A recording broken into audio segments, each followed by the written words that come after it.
Yeah. Hello, everybody. Welcome back to the Health Well podcast. We have another episode, and this week back with another guest. So we've got Mark Broadbent with us, who is a PT of, I believe, over 20 years.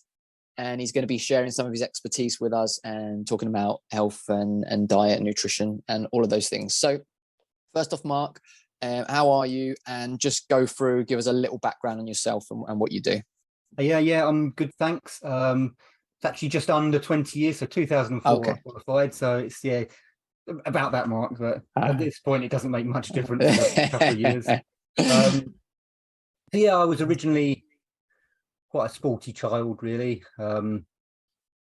Did school, went to uni, wasn't for me, decided I wanted to be a trainer, so went and qualified in that, and it kind of carried on from there. I see a lot of trainers that qualify and that's it, they think they know it all, but I've never really stopped learning, because it's the old thing, the more you learn, the more you realize you don't know. So it's a never-ending process of seeing what else I can learn, really. So background sport-wise was mainly martial arts, but I did a bit of athletics, a bit of swimming, anything I can try, really. I still like a bit of climbing, I still like a bit of pad work when I can get there, and I'd rather be doing it than watching it. Exactly. Yeah, that's true. Same as. Okay, that's interesting. So you said you were always sports. So that did you do a lot of sport as a child? Did you kind of start off with a lot? Yeah. I mean, it was never kind of true competitive level. I mean, athletics, I did kind of the octathlon. You know, I was on the kind of the Kent athletics team for a little bit. I used to, I'd get home from school, cycle down to the swimming pool, swim.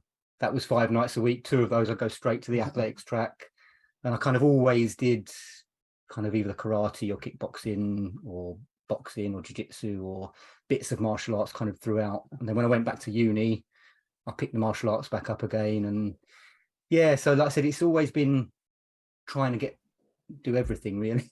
Yeah. Kind of a jack of all trades, but movement wise, it's kind of helped me out, I think.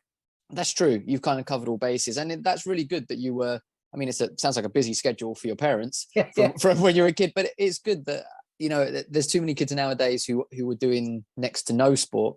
PE in schools, they hardly do anything nowadays. So it's good. That's what more parents need to do, I think, is get your kids into sports and get them to try different stuff till they find something they like, because being active, as we know, is so important to your long-term health. And especially when they're kids, get them out, get them active is really good for them. So then obviously you said you went to uni. Did you say you dropped out of uni, or did you finish uni? I was kind of at school. In my head I had architect, and then I kind of switched that. I was going to do building surveying, and I wanted to take a gap year, but I was kind of I went to the grammar school and they didn't like gap years. My parents pushed me. I think I made the decision too quick, so I went, did a year, not for me. Wanted to do training, so I kind of left and qualified as a PT then, and that was, I said, 19 years ago now. So yeah, it stuck. That's good. I mean, and good that you were decisive enough to say, no, I'm done with that, I'm going to go do this. I think a lot of people go to university and are like, I don't even know what I'm doing here, but I'll just do it anyway and finish up the 3 years. So good that you were like, nah, that's not for me. Go and do what I want to do. So once you qualified as a PT, were you working in a gym at first? Did you start up working for yourself? Yeah, I was working, like, while I was doing the qualification, I was working in a golf club on the bar. And then as soon as I got qualified, I kind of had a job in the gym at that golf club.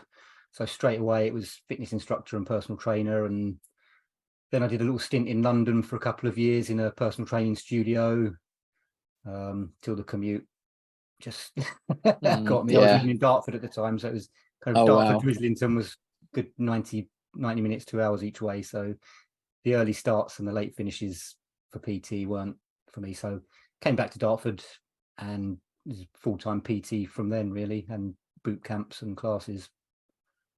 Nice. And I take it that is still what you're doing full-time, is the PT? Pretty much, yeah. I mean, about 4 years ago we moved to Wales, so that's where I am now.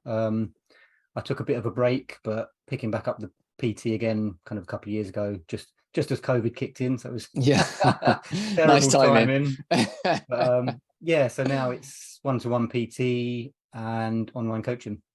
Yeah. We chatted before the podcast. You mentioned you're moving to online now. So how's that been? You just starting to build that up now, are you? Yeah, starting to build it up. It's again, like I said, as I mentioned, it's finding the right niche. The people I want to help are the people like me, essentially. I got bored quite early on with 3 sets of 10 on this, 3 sets of 10 on that, go from this machine to that machine, biceps, tricep, the bro splits. So I've always been more movement based.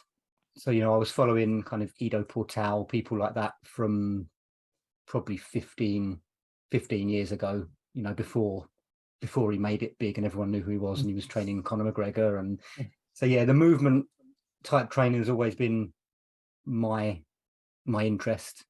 And so I've always trained movement based, but again, I think even then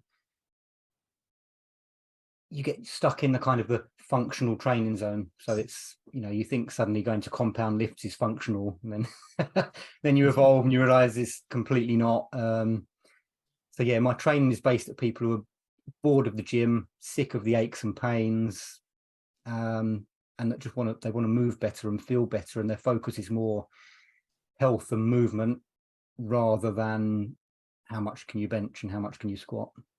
Yeah, that's awesome. I think I completely agree with you that I think that's what exercise should be based at, is just your general health, fitness, and like you say, being able to do the proper movements, having that mobility and flexibility, rather than, as you say, the guys in the gym who just want to bench and look like a bodybuilder. And I think the majority of people don't really want to look like a bodybuilder. I think as a man, an athletic physique, some abs on show, a six pack, that's basically, I think that's the physique that most men would want, which you don't need to be smashing the gym every day to get that. I think it's just the lack of there's not a lack of information. It's just the whole fitness industry is built around 80s bodybuilding. So it is, for most people, they just don't know how to start movement practice. That they think training is go to the gym, and they think go to the gym is 3 sets of 10 on this, 3 sets of 10 on that, or 5x5 for strength. And it's just trying to get through to people that we are not supposed to move like that, kind of joint by joint, muscle by muscle. We're supposed to train and move in movements. So that's my focus. It's, if it looks like something you do outside of the gym, and you can train it just under a bit more stress to improve it. So it's frustrating watching kind of the sports people, rugby players benching and squatting and deadlifting, when you watch a game of rugby and you don't see a bench or a squat or a deadlift. So exactly, which is probably why they pick up so many injuries too. Just trying to get that message across. I mean, you look at the stats for kind of like the NFL and stuff, and I don't know the guy's name. I don't follow it, but I know there's one of the guys in the NFL who's supposed to have. He's got the strongest deadlift in the NFL, sorry. So in theory, the strongest hamstrings, yet he's multiple times been injured from his hamstrings. So the strongest hamstrings in the NFL aren't serving him. It's at some point it's going to click that, these exercises aren't helpful. Yes, they're making you stronger at squatting, benching and deadlifting, but they're not making you stronger at whatever sport you're playing. Exactly, because it's, especially in those kind of sports, it's an active thing. You're moving. You're not standing doing stuff. You're moving. It's explosive, and it's very different to lifting weights. Yeah. So I imagine you've been doing it a long time. Obviously, I know you said you started back kind of looking at movement even a long time ago. But over your time span in PT, how has your kind of focus and your approach changed over that time? Completely different, really. It's obviously I started. You start with the training you're given. So the PT qualifications, especially back then, it was based on the science. You get the most hypertrophy at these rep ranges under these tempos. Then obviously, I kind of very quickly moved away from the isolation movements. You know, it kind of goes from isolation, like your bicep curl and one movement at a time, to isolate, then integrate. And then you realize, why isolate? Just integrate. And again, then you get the idea that, you know, something functional is doing something on a Swiss ball or something wobbly, and that's not functional. And then you think it's the compound lift, squat, bench, deadlift. Again, we don't move like that. So it kind of evolves. And I've always been interested in kind of the animal flow and crawling and body weight work, gymnastic work. Yeah, and most recently, it's kind of, I think there's elements, there's some very, very good trainings out there, but they're all missing little bits. So if you can kind of combine them, it kind of completes the picture almost. So things like the functional patterns, Gota and David Weck, people like that, they've all got fantastic stuff. And if you can kind of start combining them, I think it's piecing the puzzle together of how we are supposed to move. Yeah, absolutely. It's down to, in fact, I was, one of the posts I did the other week was about the squat. There's a picture of some tribesmen and in that really deep squat that they can sit in for ages. And, you know, as humans, we should be able to do that. But how many of us can actually do that for that longer time? Because we just don't do the movements we're meant to anymore. Exactly. I mean, I've put multiple posts up about this. I believe a squat is a resting position. We are supposed to squat, but not for reps, you know. So as you said, we should be able to sit and rest in that deep squat. We should have the mobility to get into that position and hold it comfortably. But we definitely wouldn't have done it for reps, and we definitely wouldn't have done it with loading on the neck. I always say to people, kind of, you know, we evolved for millions of years as hunters, and the caveman wouldn't have killed his antelope, put it on his back and done 5 sets of 10 with it. He'd have hoisted it up once and walked. So, you know, the kind of the pull check primal movement patterns, I think, are a good start. But I think also kind of the functional patterns idea of our primary movement is walking and running. Beyond that, we've got kind of throwing, and it's all rotational. And I think adding in things like jumping and crawling and climbing. And I think that is kind of how we move. So like when I teach my classes, I try and base everything around a push, a pull, a lift, a carry, and maybe a jump. And I think those are the movements we're supposed to be doing. And again, the go-to kind of thinking on it is that everything is moving forward. All of the intention should be forward. So rather than kind of a deadlift where you're pulling backwards, or a squat where you're essentially going backwards, they kind of refer to that as your reverse gear. And obviously we can go backwards, but we spend 90% of our time going forwards. So if you can make your training with that forward intention, so replace your squat with a sled push or lunges, or, you know, functional movements that are moving forward and kind of using your body how it's supposed to. So again, going back to that kind of hunter-gatherer type thing, you know, you'd walk while you're looking for something, then you'd start chasing it, and then there might be a fight or throwing stuff, and then you'd kind of pick it up and carry it home. So it's again, walking, running, throwing, fighting, lifting, carrying. That's kind of how I kind of plan out my sessions now, really, kind of focus it all around those strengthening those movements. Yeah, that's completely true. I mean, you go back in time, humans weren't making gyms and lifting weights and whatever. They were in good shape, and it was because just their everyday movement was their exercise, as you say. You know, even you look at, you know, tribes nowadays where there's still and tribes and stuff, the men are athletic, they're tall, athletic physique, you know, they can jump ridiculously high, and they're strong, and, you know, they don't go to the gym. They just, you know, their everyday movements are their exercise, like you say. So it makes perfect sense that that's the best way to do it. But obviously, like you say, the minds of a lot of people have been poisoned with this whole, you know, big, massive, muscular bodybuilder lift the weight in the gym. And he done great for the industry, but he's also not done great for the industry. That's true. Everyone wants to be Arnie, and kind of we've I think we've come a long way since then to know that that's not the right way. If you want to look like Arnie, you need to train that way. But again, look at people like Ronnie Coleman. They're paying the price for it big time now. That's the thing. I mean, if you want to look like that and you think that's a good way to look, fine, but it's going to be negative for you in the long term for your health. It's not, it's not, our human body is not built to be doing all those things that they're doing. And it like you say, they do pay the price. It's just knowing the trade-off. If you've consciously made that decision, when you watch World's Strongest Man, they know there's a very high likelihood they're going to get injured, but they're taking that they're making that choice themselves and taking that risk. But for most people, they go through the motions of the gym because that's what they think they're supposed to be doing, and they don't realize the damage that's doing long term.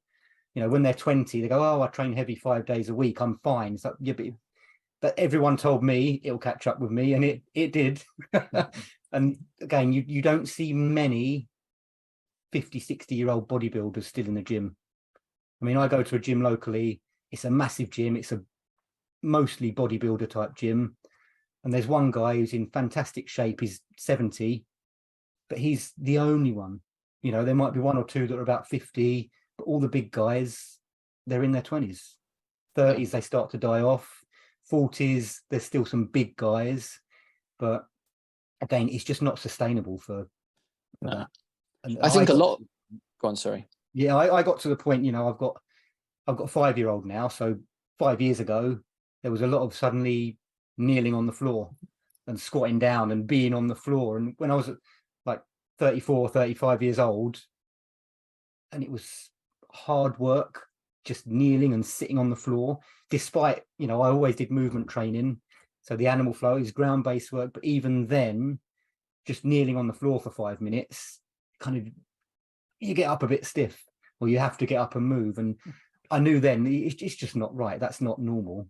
Whereas now I've swapped my desk chair for just a cushion that I kneel on, or a Swiss ball if I need a bit of a break, because those ground resting positions are where we're supposed to be. We shouldn't be uncomfortable, like you said, in that deep squat for more than 30 seconds or kneeling on the floor.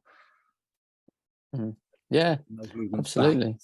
Is key, I think, to longevity and health. Yeah, definitely. And longevity, that's something that we're really big on the show, and I'm really big on, is that whatever you're doing, whether it's eating, whether it's exercising, should always be about the long term, about longevity. People make too many decisions in the now and don't worry about the long term effects. Like even with the bodybuilders, I imagine most of the bodybuilders I've seen, they don't spend much time doing any kind of mobility or flexibility exercises. It's all about the pure power. They're not even doing much to support it, which is just going to end up even worse for them in the long term. Yeah I've got a guy, he's another coach in the gym where I train, bodybuilder, looks fantastic, but kind of walks a bit stiff. He came to me saying, can you help me with this? I can't touch my toes. Carrying my kid up the beach was hard work. And he's posted video. I've seen videos he's posted where he's saying, we're bodybuilders, we've sacked off mobility to get hench, which they do. They do. They're not bothered if they can touch their toes, if they can bench 150 kilos. But again, in 10 years' time, or 20 years' time, or 30 years' time, they're going to be starting to regret that, because there's going to be the 60-year-olds that are chair bound already, and then the 70-year-olds that are running past the window. I want to be the one running past the window, not the one sitting looking out of it. Exactly. As you get older, that becomes more, you realize how much more important that is. Yeah, definitely. Yeah, I think a lot of people realize too late, don't they? It's it's getting having that long-term thinking early on. So I imagine that a lot of time you've got to retrain people's brains and their whole thoughts on exercise when they come to you. So do you have to go really, really simplified to start it? Like if someone comes to you and they've been going to the gym, doing the normal gym stuff, and they've got injuries and whatever, and they come to you for help, do you have to literally just strip it back to bare bones and kind of start over?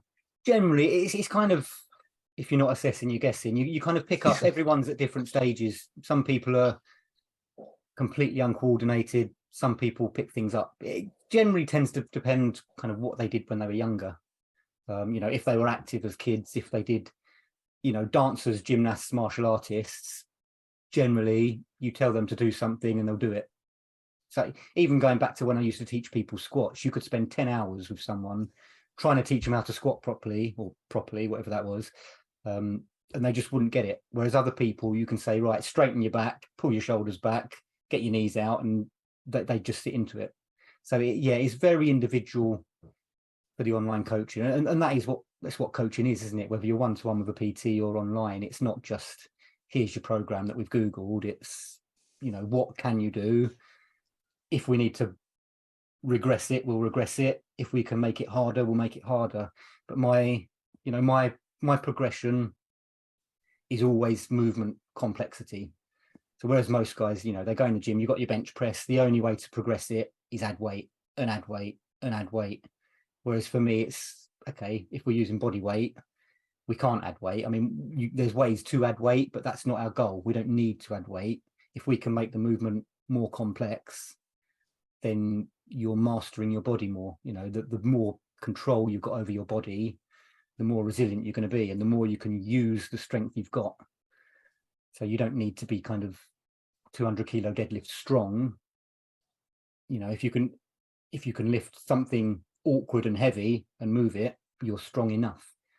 It's like I said, it's being able to do that in a natural way. It's not kind of bend your knees, straighten your back, stand square on, lift it like this, put the box up there, because we just don't move like that. So it depends on the client. It depends on their fitness level, on their mobility, on their strength, on what they've done in the past, how comfortable they are. It's all very well saying to someone, go and do your 3 sets of 10 chest press, but if they're not comfortable in the gym, or if they've got no coordination for that exercise, you've just got to find what they can do. So it's just coaching. There's a process that I'll go through. It's generally just assess where they're at, see what they're comfortable with, and just push the boundaries a little bit. Yeah, exactly. That's the same kind of thing we do in terms of working with people on a health basis. We've done that. There's not just, here you go and eat this and you're fine. It's, like you say, everything's got to be personalized to the person, depending on their situation, what they can do, what works for them. And that's the best way to do all of them. And along the lines of what you're saying about the lifting, like my day-to-day job, I'm a carpenter. I lift a reasonable amount of heavy stuff, got to lift worktops around and stuff. And, in the gym, I mean, I don't go to the gym. I work out at home and I don't do bench press. I don't know how much I could bench press, but it's probably not that high. But I can pick up a 3-meter worktop and carry it around the kitchen and move it. Whereas there's probably people who could bench a lot more than me that would struggle to move the worktop, because they're different kinds of strength and movement, aren't they? That's it. I hate the term functional movement, because I think it's been completely bastardized. Like I said, people think it's sitting on something wobbly, but functional to me is, does it look like real life? It's like that rugby player example again. Does anything in that rugby game look like a squat or a bench press or a deadlift? If it doesn't, then the squat, bench, deadlift are not functional for that. And again, when you're kind of lugging the heavy stuff around, you're probably not doing that textbook technique. You're probably not bending the knees, straightening your back, lifting with your, it's functional. We don't lift with just our legs. I think the most functional training out there really is strongman training, because when they're lifting a heavy stone or carrying something heavy, that is natural. That's not to that extreme. That's where they get injured, is because they're taking it to the next level. Putting 400 kilos on and walking with it is a bit different. But if you pick up a reasonable weight sandbag, chuck that on your shoulder and go for a walk, that's functional. Because again, that's something you might have to do in real life. If you go to the airport and you're carrying suitcases, something that's going to mimic that, something that's going to mimic running for the bus or chasing the kids around the garden or whatever you're going to face. So functional. And obviously if you're playing a sport, functional would kind of carry over into, does it help that sport? So unless your sport is powerlifting, I just don't think powerlifting's useful for very much at all. It's kind of powerlifting for the sake of powerlifting, which again, if you enjoy it, isn't a problem. But again, just know the trade-off. That's it. And I don't think most people do. I think most people aren't aware of that, and they think that that's the best way to train, just to get stronger and to maybe look a bit better. So I think it's wrong. What are your views on? Do you ever use like high intensity interval training, stuff like that, or Yeah, do you not yeah. use? You do, yeah. I think strength and fitness, that they're very interlinked, but you need to kind of train them separately. So I've never used to be a fan generally of cardio work. I find it boring. My argument was always, if you're out of breath, it's cardio. So jump up and do 15 pull-ups and tell me you're not out of breath. But at the same time, if muscular fatigue stops you from continuing, then you're not getting the same benefit you could from cardio. And again, I used to hate running because of the impact on the knees and the way people run, but I'm the weirdo that does everything barefoot. So I've trained in barefoot running, and I know there's a very big difference to heel striking and forefoot striking. And again, going into the go-to stuff, we move differently. I think the injuries from running come from bad technique, because runners think if you want to get better at running, you just need to run more. They forget about the strength side of it. They forget about the technique side of it. But yeah, so I never used to be a big fan of cardio, but I'm seeing the value of it more like recently.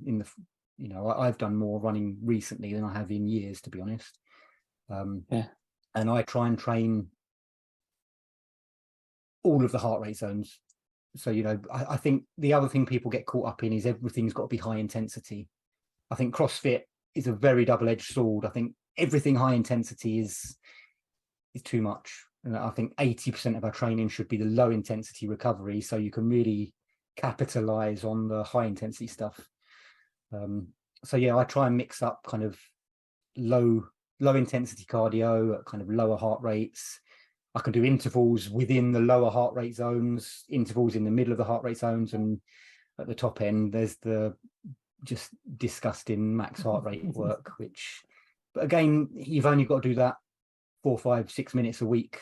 I mean, I think the studies are out. It's about 5 to 6 minutes a week total, like up in that top 10% of your heart rate. So then I think back to kind of when I was doing CrossFit for a couple of years, and I was doing 20, 30 minutes a day in that top heart rate zone. And you just, there's no wonder they're taped up like mummies, all of them, because they're just destroying their bodies. Yeah. When you're 20 and you recover quicker, you can get away with it a bit, although they're still taped up. But when you're pushing 40, it's suddenly not so fun. yeah, they're taking it a bit too far, like pushing the body too far, like you say. I mean, at the end of the day, exercise is a stress on your body, so it needs to be measured, doesn't it? You can easily overdo it, and then it becomes a negative thing rather than a positive. It's good to challenge yourself, and I think the CrossFit side of things is brilliant because you've got that clear measurement of your progress. Can you do one more rep, or can you do that workout 5 seconds quicker? But again, you can only go full steam for so long before you burn out. So the high intensity stuff is fantastic. You just need that break. I mean, anyone that knows anything about training knows that your time in the gym is where you stimulate the muscles to grow, and the recovery is where they actually grow. So if you're not giving yourself that time to recover, you're going to end up getting weaker or injured. It's, you'll get a short-term gain, but that plateau. And I think it's just recovery is key. And the older I get, the more you realize how important the recovery is. I mean, the actual stimulus for muscles to grow is probably less than people think it is. You don't need to be training chest 4 days a week. If you can just stimulate the muscle and then let it recover, that's where you get the best results. And as I said, if you can stimulate it in a way that's functional or kind of natural, you're building strength through those natural movements. Yeah, absolutely. There's a lot of guys I know. I was speaking to a guy recently he's trying to get fit and lose weight and whatever. But he said he's working out like he's going to the gym 5-6 times a week, like an hour and a half a time. And then he's doing a couple of times at, either boxing or something else a couple of nights. And I said, you're just doing too much. Yeah. So it's going to come back to, and he actually said he was suffering with low energy. I was advising him on some stuff to do with his diet and his sleep, to help with his energy. I said, you need to train this. You're training too much. And as you say, if you don't give yourself the recovery time, your body's just going to, give up at some point, and you're going to get injured, and you're not allowing your muscles to grow. What do you kind of advise people as an optimal amount of days to work out or exercise per week, or does it just completely vary per person? It varies on your recovery, really, but I believe we are supposed to move all day, every day. We're supposed to be active creatures. The problem is we sit for 8, 9, 10 hours a day. So by default, when we do move, it's got to be a bit higher intensity to kind of part compensate for so much inactivity. But again, I try to, when I do my programming, I try and alternate kind of the high and the low and the middle intensity days.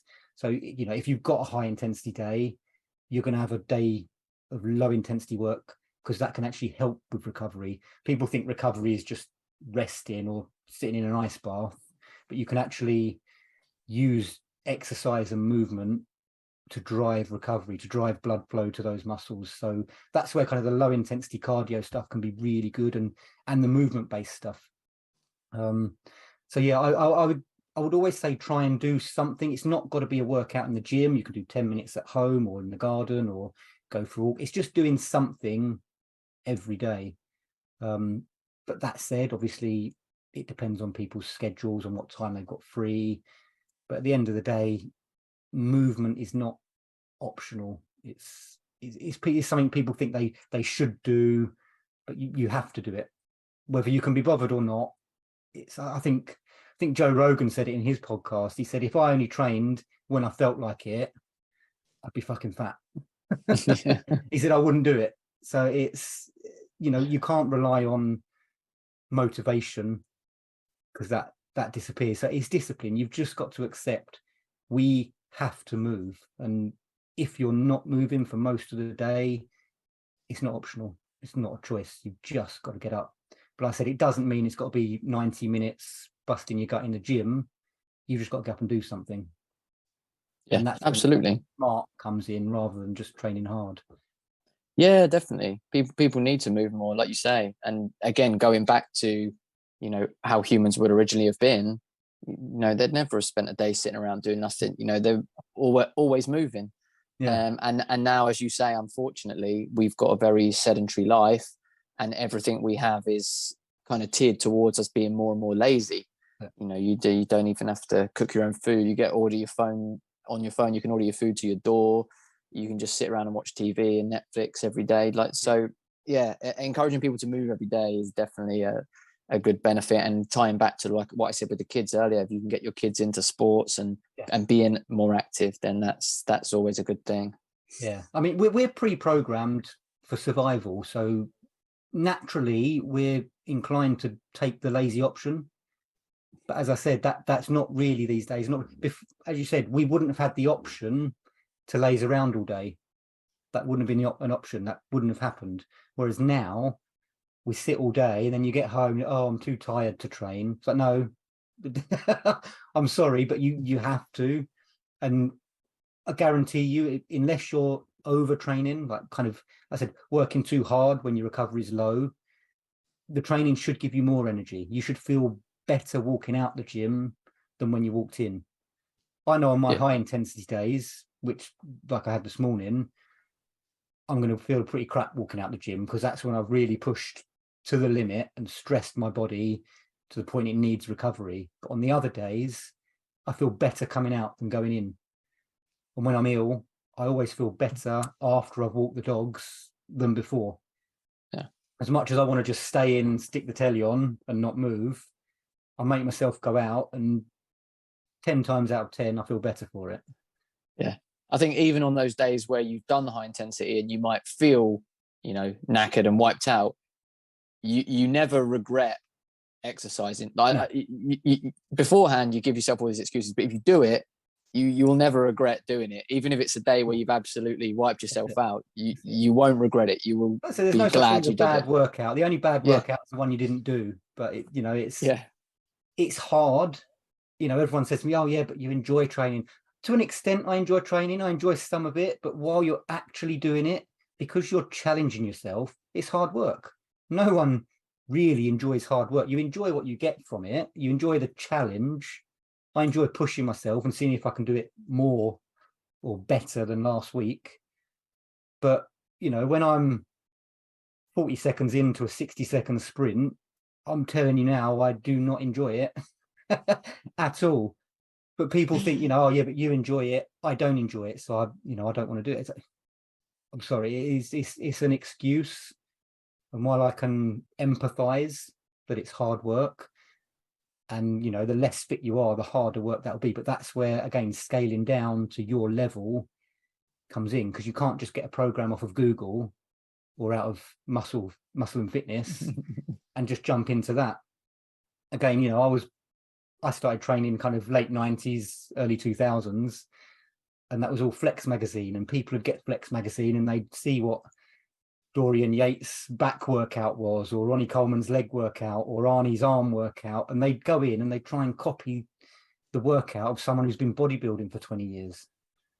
And it's the same thing. If you get a program off the internet that's not tailored to you, you're trying to jump in to someone else's program. So it's very hard, unless you know what you're doing, to tailor that to you. So that might be why a lot of people try and fail, because, you know, that they're starting, but they don't know what they're doing. They don't know what to do. They go in, do what they think they're supposed to be doing, but it's not right for them. Yeah, completely. Yeah, they're doing something that's not destined for them, or if they're just finding generic workouts, it's a bit like the school system, that it's just aimed at one set type of person. If you don't fit it, it's not going to work for you. And it, like you say, so that's why they're not getting their results. And like, I'm completely on board with what you said about the discipline. That's completely right with it. It's motivation and comes and goes whenever you feel like it. Discipline and making it part of your actual lifestyle, like your day to day. Like on the food subject, always say to people, don't diet. Yeah. Just eat in a way that you're going to be able to eat forever, essentially. So that otherwise you won't stick to it. No one sticks to a crash diet forever, do they? No. So same with exercise. You've got it's the same way. I work like that for both. You know, the best, when people ask what the best exercise is to get rid of this or to get rid of the belly, it's the best exercise is the one that you're going to enjoy and the one that you're going to do. You know, there might be a better exercise for it, but if you hate doing it and you're not going to be consistent with it, it's not going to work. Whereas if you enjoy going to Zumba, then go to Zumba. You know, it's at some point, once you get into the habit and the routine of training and exercising, then you might think, okay, can I add something else in that's going to benefit, you know, what I'm aiming for? So again, it's knowing what you're training for and why. Every exercise you do in the gym, you should know why you're doing it. You know, if you've got a PT and he's giving you 3 sets of 10 chest press, but he can't justify why he's giving you 3 sets of 10 chest press other than this is going to work your chest and build your chest. Like I said, you've got to know why you're doing it. And if you don't know why, the motivation disappears quick. So you've got to enjoy it. And it's like, you know, the same thing with diet. There's no perfect diet, but you don't follow a diet. Your diet is what you eat. So nutrition wise, I work on habit-based approach. So, you know, we don't say you can't eat this, you have to eat this, you're going to be living on dry chicken and broccoli 3 times a day, and you got to eat 8 times a day. And it's just nonsense. Again, it's the same as the exercise. You find out where they are at with their diet, and then you see where you can improve it. So, you know, I might not even look at diet to begin with. I might say, okay, we're going to look at your water intake. When the water intake's up, then we're just going to look at your protein intake. You know, it's not saying you can't eat this, you can't eat that, here's a meal plan. It's just saying, can we get a bit more protein in here? Can you swap that breakfast for, you know, this breakfast? Or can you give me 5 breakfast ideas? Can you think of 5 breakfast ideas you like that have got more protein in? And it's building on that. And then once you fix hydration, once you've got a bit more protein in, then you can start looking at, okay, do we need to get more veg in, more colors in? Do we need to reduce the carbs? Do we need to swap this bread for that bread? Or can we get rid of bread? Or, and it's habit. And, you know, I work one thing at a time until that is now, like, you know, you wake up, you brush your teeth, it's habit. And the diet should be the same, because if it's something you've got to follow, actively think about, again, you'll get lost. It lasts a couple of weeks. When the motivation fails, when it's not working as quick as you'd like it to, sod it, I'm going to have this tonight. So it's, yeah.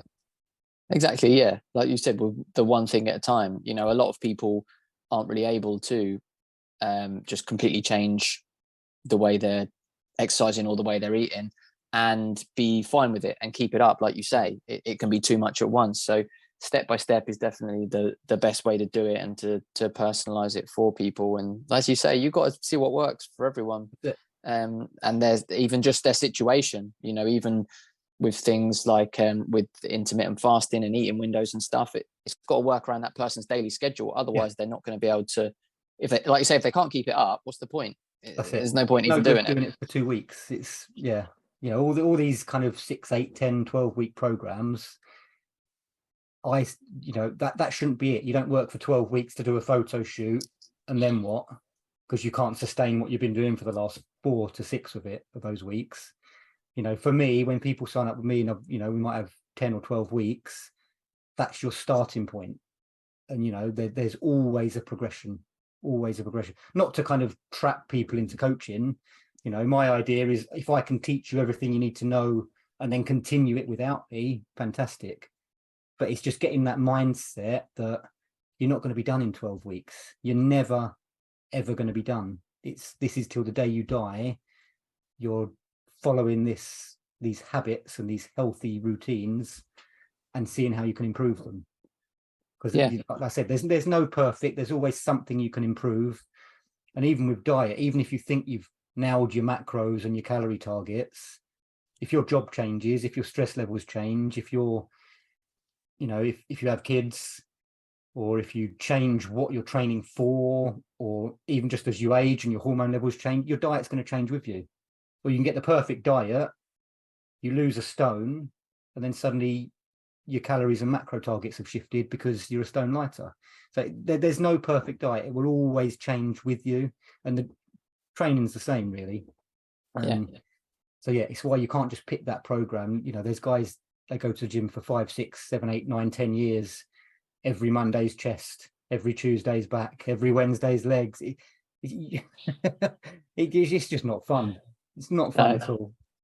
No, not at all. And like you say, it's education, like you said, with how you know, you want people to be able to do it themselves eventually. So it's educating them, and as you said, understanding the why, which again with most plans they don't get. They just get do this, eat this. The why, and educating them and guiding them, because as well it helps, especially at first, it helps to have that accountability of having someone who's a, you know, either a coach or whatever it is, someone who's going to make sure that you are doing what you're doing for long enough that it does become a habit, and that you learn, and then you can always go back to and say, you know, we've changed this, I'm feeling like this, should we try anything else? And then, you know, you can give them the expertise. Okay, let's try this instead, and change things and adjust it to them. If they're doing it on their own, they'll probably just carry on doing the same thing, even if it's given them bad, and then eventually give up. So I think. Sorry, go on. I was just gonna say, I think that, you know, that's really the key. Is just the education. As you say, our aim should always be that they will have the knowledge to do it themselves, but we've got to guide them to that point, which can take a long time. But you know, that should be the goal. Yeah, that's it. I mean, goals change. Goals will always change. I can't imagine that someone who's 18 and someone who's 32, he's not still got the same goal he had 15 years ago. You know, it's got to change. And if your training hasn't changed along with that, my goals change every week. Jesus, it's, you know, aside from I want to be healthier and move better, it is, you know, you set your goal, and then from the goal you figure out what you need to do to get there, and then you can forget about the goal. Forget about, people focus, you know, like weight loss. I want to weigh 10 stone. Okay, you want to weigh 10 stone. What do we have to do to get you to 10 stone? These are the actions. These are the behaviors. These are the habits you need to get you to 10 stone. Now forget about the 10 stone and focus on doing what you need to do. Yeah. And it's Absolutely. Same for diet, same for exercise. And that is what essentially you're hiring the coach for, to guide you, to make sure you're doing the right things. Because so many people, they do drag themselves to their gym 3, 4, 5 times a week, but they don't get the results because they're doing the wrong stuff. And it's getting out of the head that, you know, when you're hiring a coach, you're paying for their time. People go, oh, you know, £30 an hour, £40 an hour, £150 an hour. That's expensive. So you're not paying for the hour. You're paying for the 19 years I've been doing this and the knowledge I've got. You know, you're paying for the cheat codes. You're paying for the shortcut, and to make sure you're doing it right, doing the right things, avoiding injury as much as you can. It's always a risk, but it's the expertise, isn't it? Yeah, it's the expertise that you're paying for, as you say, the know-how of how to do it, to teach you. As you say, it doesn't matter what the hourly rate is. If you need the expertise, you either think that the money's worth it or you don't. It's like you say, it doesn't matter how much it's per hour, it's what you're getting from it. It comes down to, you know, what you value more, you know, most people value the newest iPhone and a fancy car more than they value their health, or they think I can do it.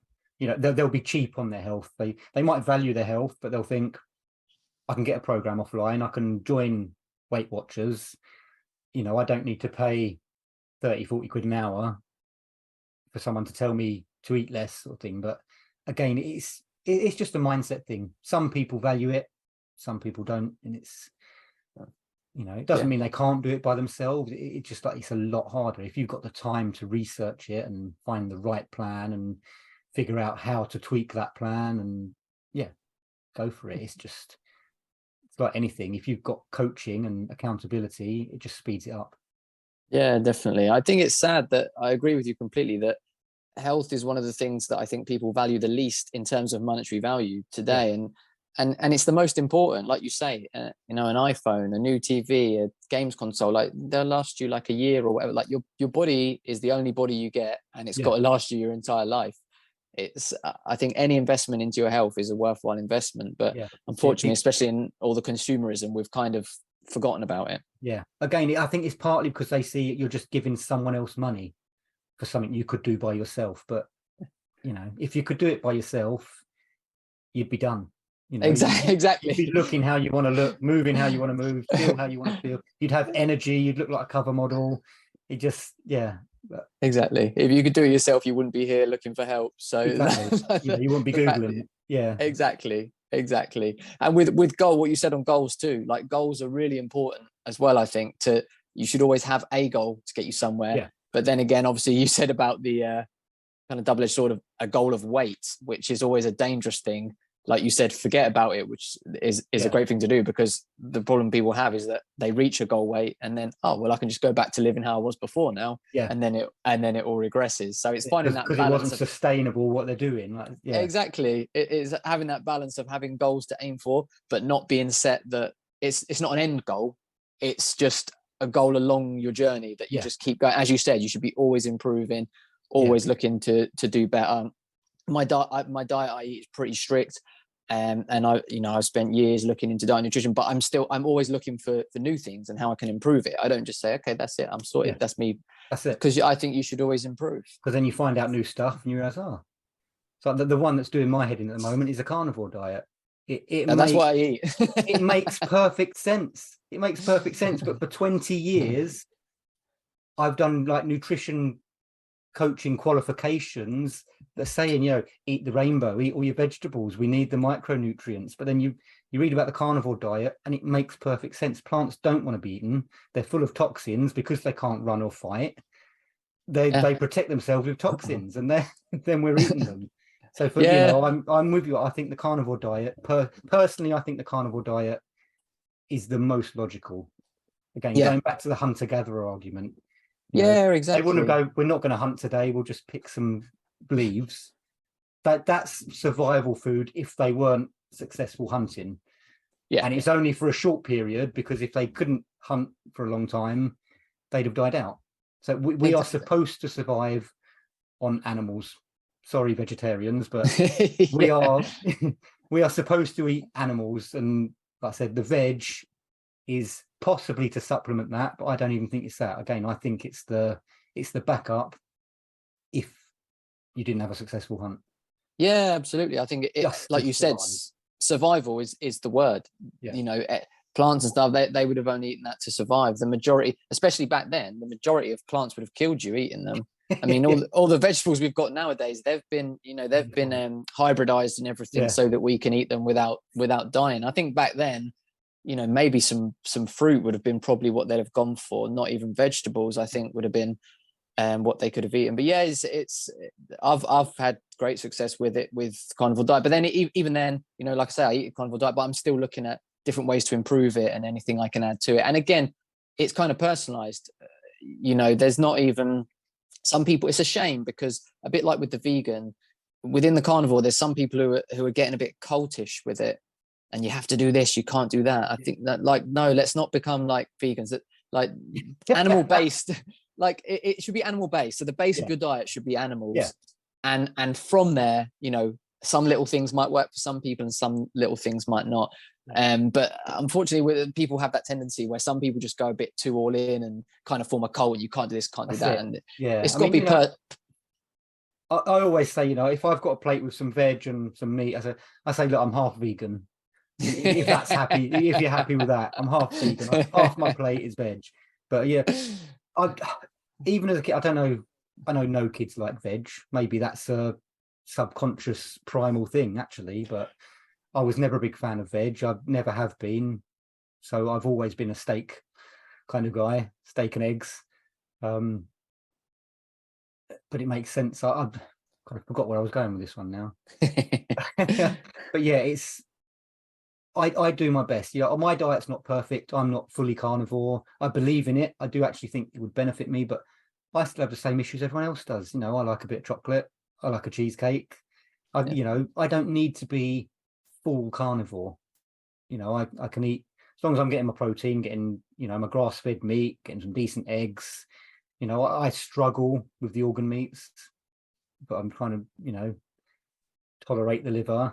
That's actually, I think actually, that's important for the carnivore. Yeah, so I think that's important for the carnivore thing, because obviously the argument for fruit and veg is vitamins and minerals, and you don't get as much of that. You get a lot from kind of red meat, things like that, but it's the organ meats that've got all that. So if you're not doing the organ meat side of it, you possibly do need those vegetables for those vitamins and minerals, even though, again, it's that trade-off between the other phytochemicals and stuff that's in it, but you might still need those things. So to go full carnivore, I think it's going to be hard work. But, and again, I love a bit of chocolate. Why? I think for people that do take care of their diet and take care of their fitness, you should allow yourself treats now and again, and it's not going to harm you. I think people who have those treats all the time, stuff is an issue. Or, if someone's got a serious health condition which they're trying to recover from, you might need to be really strict for a while to recover. But, when you're keeping on top of your health and fitness, treat yourself, enjoy yourself now and again, because otherwise you will end up giving it up. As you push people too far, or it's too disciplined, and then they're just going to give up on it, which you don't want. And that comes back to the changing goals. If someone wants fat loss, there might be a stint where you do have to tighten up on calories, and you do have to tighten up on what you can eat. But the idea is, once you kind of hit your target, you can loosen your belt a bit, so to speak. You can bring some of that stuff back in to your maintenance calories, and then you might want to focus on muscle gain or something. So then you can bump the calories up, and it is the goals will change, and they should change. You just have to adapt everything to go with it. It's just trade-offs. It's all about trade-offs and balancing it out. If you want fat loss, you're gonna have to be a little bit more hungry, and you might have to ditch the second bottle of wine. It's just figuring out what works for you. But it's not, and I think strict. It's got to be enjoyable, like at least sometimes, to not talking about cheat meals or cheat days. Just your diet is set up in a way that if you want a glass of wine, you can have a glass of wine. If you want a bit of chocolate, you can have a bit of chocolate. Doesn't throw a spanner in the works. You've not come off the wagon. You've not got to start again on Monday. It is what it is. It's that 80-20 rule, really, isn't it? If you can eat well 80% of the time, then 20% of the time, maybe you can push the boat out a bit. Yeah, that whole start again on Monday. That's I have to deal with that so much with people trying to get it out. Like, okay, you ate something bad, but you don't have to then binge for another 2 days. Like, just say, okay, well, that I ate that, fine, I'm back, I'm carry on now. Clean slate, like obviously. Exactly, yeah. If I have a treat nowadays, I'll eat how I eat. I'll have my treat, and I'm immediately back to eating as normal. Like, you don't have to binge for a couple of days. It's another mindset thing that you have to. Yeah, to really people will go out for lunch. They'll have something they shouldn't have had. Oh shit, I've messed up my diet. Oh well, that's today gone. I'll have another one. Yeah. And then I'll have fish and chips. That one muffin you had at lunchtime isn't going to wreck your progress. But if you blow out the rest of the day or the rest of the week or the rest of the weekend, that's going to put you back a couple of weeks. You can easily eat a few thousand extra calories in a couple of days, and that's 2-3 weeks worth of weight loss. Yeah, exactly. It's just if it happens, it happens. Get back on it now, straight away. When you finish that bite, like last bite, you're done. Yeah, that's it. Back to it. Again, it's mindset. It's people overcompensate, and they think they've messed up when they just stress themselves out about it. Shit happens. Deal with it. Move on. It's exactly. Yeah, it's as you said before. There's not a perfect diet. There's not a perfect workout, and no one's going to be perfect 100% of the time. So you've got to do the best that you can.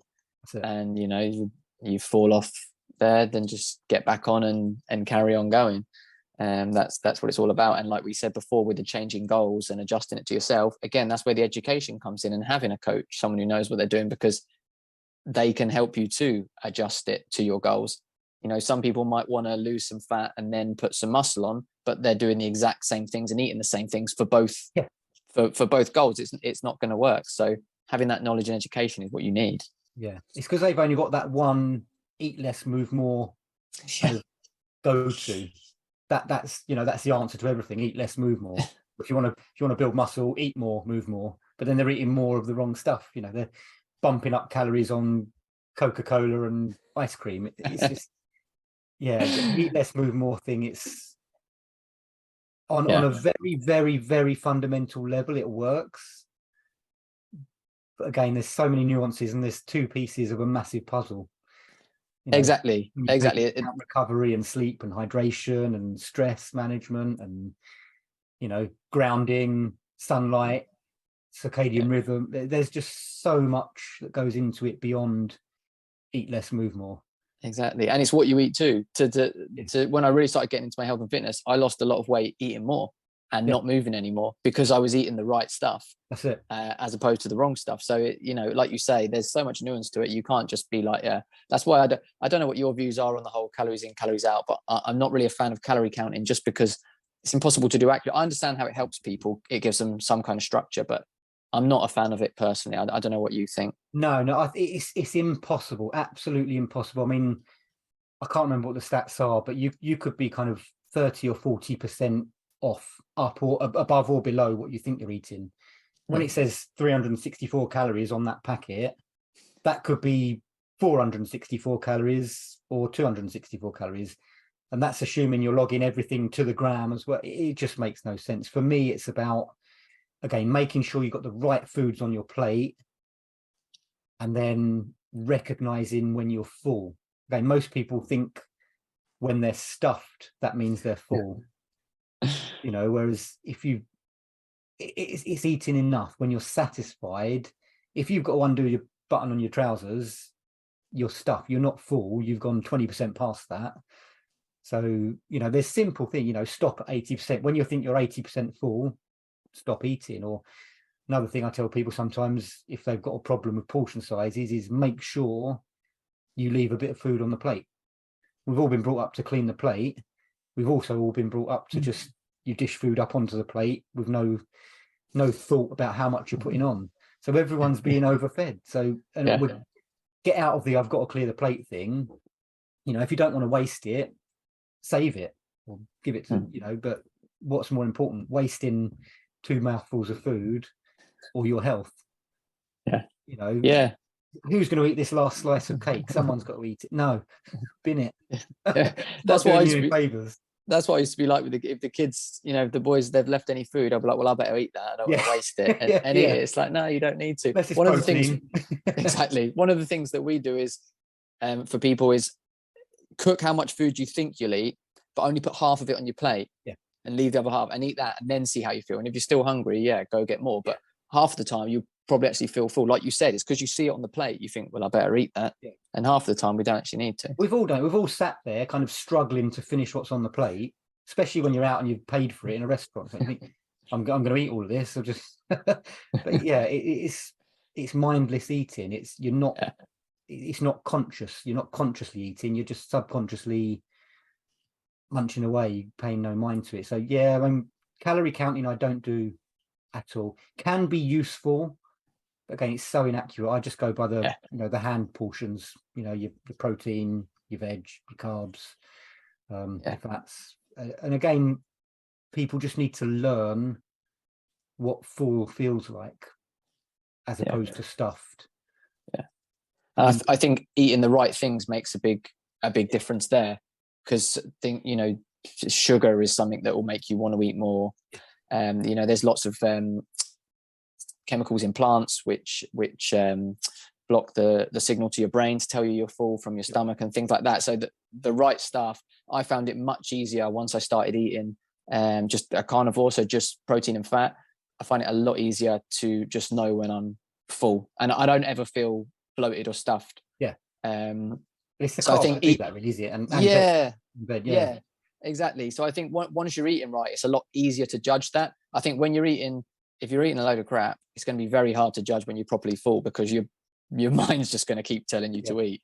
And again, it's the it's the insulin levels, it's the sugar highs and lows. I mean, shreddies don't keep hunger locked up till lunch. No, not all. If I ever have kind of toast or cereal or anything like the regular breakfasts, I'm hungry an hour later.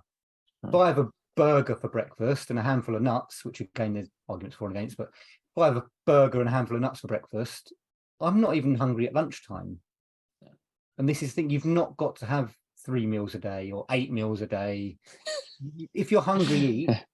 If you're not, but recognize if you're actually hungry. I mean, you've got kids, I've got kids, you know what it's like. They've just finished a massive dinner. Oh, I'm still hungry. You're not still hungry.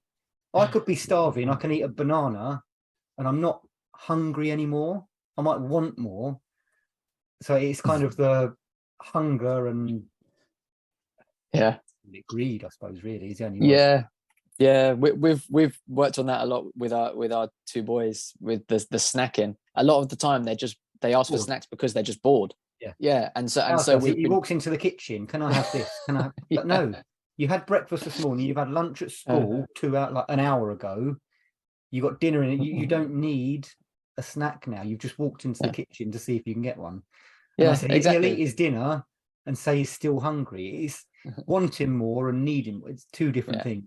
Absolutely. Again, recognizing those things mentally, rather than the mindless eating. I mean, I'm guilty. We do quite often. We've got 3 kids. We quite often eat later than we probably should.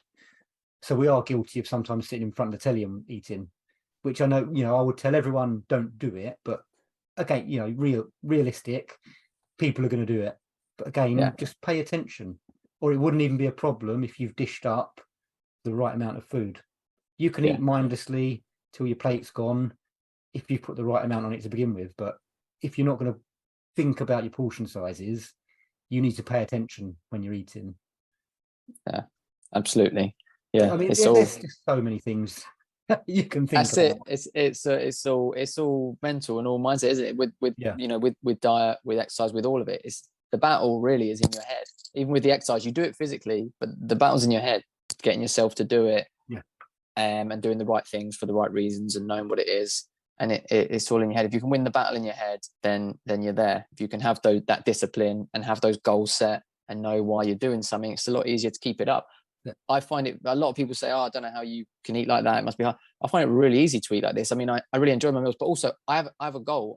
I'm really concentrated. A big part of my goals and my life and my aim is I want to be as healthy as I can for as long as I can. So that's one of my main goals. So eating like this is easy for me because I know why I'm doing it. If I was doing it for no reason, probably be a lot just harder. to look good on the beach in 2 weeks. Yeah, exactly. It's an empty goal, isn't it? It's hollow. Yeah. Everyone wants to look and feel good, but if that's kind of the extent of your goal, I know other online coaches, and the epitome, like, the end result 12 weeks later is they're all booked in for a photo shoot. Yeah. And I just think that's a bit hollow, and it's shallow, it's vain. We all want to look good, yes, but for me, I want to look good and move well and feel good and be, I want to be the 50-year-old that's still got a six-pack and doing muscle ups or climbing ropes. It's for me, a photo shoot at the end of 12 weeks just doesn't do it for me. Yeah. No, I think much better is a testimonial of, how amazing they're feeling and, all the benefits they've got, rather than, as you say, just a picture as if that was all they needed and then they just go back to normal. My proudest clients aren't the ones that looked great on holiday. It's the ones that, they've been on blood pressure medication for 8 years and we got them off it. Yeah. Or the doctor's threatening them with blood pressure medication and we've avoided it. Or the diabetics that have reversed their diabetes through healthy eating and exercise. Those are the ones that really, they're the ones I'm proud of. It's nice when someone says, "Oh, got a bone to pick with you. I've had to buy a new wardrobe.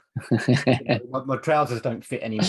That's great, and I know that's what they want. They've achieved that. That's brilliant. But if I can make them healthier in the process, I say if you focus on weight loss, your health quite often suffers because you're focusing on calories in, calories out. You're probably overdoing the training. You're under eating the wrong things. You're going to lose. You'll lose weight, but you're probably losing muscle, keeping fat, feel crap. Whereas if you focus on health, a healthy body doesn't want to be overweight, doesn't want to be 30, 40, 50% body fat. So if you focus on health, you'll get the weight loss anyway. So I'll give them what they want, but I'll give them what they need as well. If you come to me for weight loss, but right, we're going to make you healthy and slimmer. That, if you come to me for weight loss, I'm going to do the same thing. Sorry, I'm going to make you healthy and slimmer. Yeah, that's basically exactly the same as my views on it. In fact, I uploaded a video a little while back, basically saying the same thing, that you don't look at weight loss. If you're healthy, if you eat the right things, do the right things to be healthy. If your aim is to be healthy, you will lose weight. If you're overweight, if you're underweight, you'll gain it.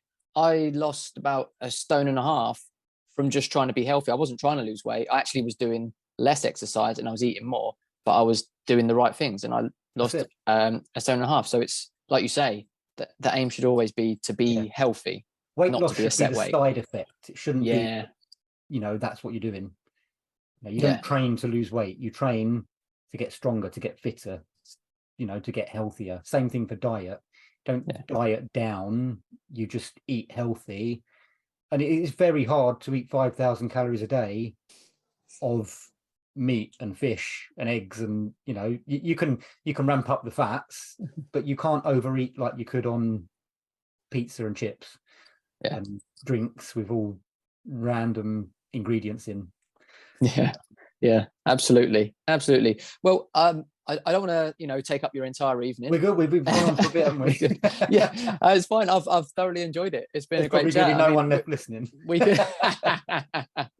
We could I'm sure we could do it again. There's so much more to talk about. We could have plenty of stuff we didn't even touch on. Part 2. But I've absolutely thoroughly enjoyed it. And before you go though, give us I know you're online social media. Give us the places where people can find you if they're interested in finding you and looking at your personal training. I'm on Instagram, and I don't really use it much, but I'm kind of trying to post on TikTok. Both of those is at Mark Broadbent PT.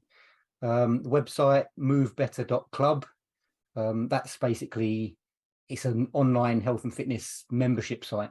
So, for the people that can't afford personal training or online coaching, I've given them everything they will need to go away and do it themselves. So I say it's like if you were Googling it, but it's knowing you're doing the right things. And I've tried to give everyone all the tools they need to figure out what their goals are, why they're doing it, what they need to do, and step by step, diet wise, kind of here's one habit to work on, here's another habit.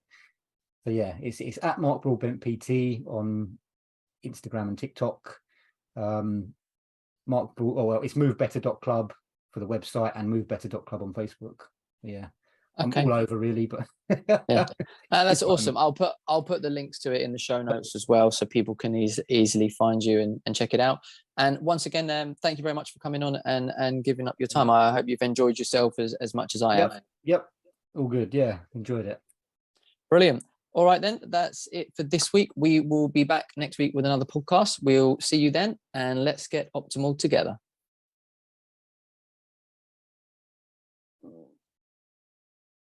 Hey guys, thank you so much for tuning into the show. I really hope that you enjoyed it. If you have any questions or topics you'd like us to cover on the podcast, or you'd like to appear on it, then please contact us at hwpoduk@gmail.com, on our website, which is healthwealthuk.com, or on any of our social medias, which are at hwpoduk. Please make sure you like, subscribe, share it with all your friends and family, and we will see you next week.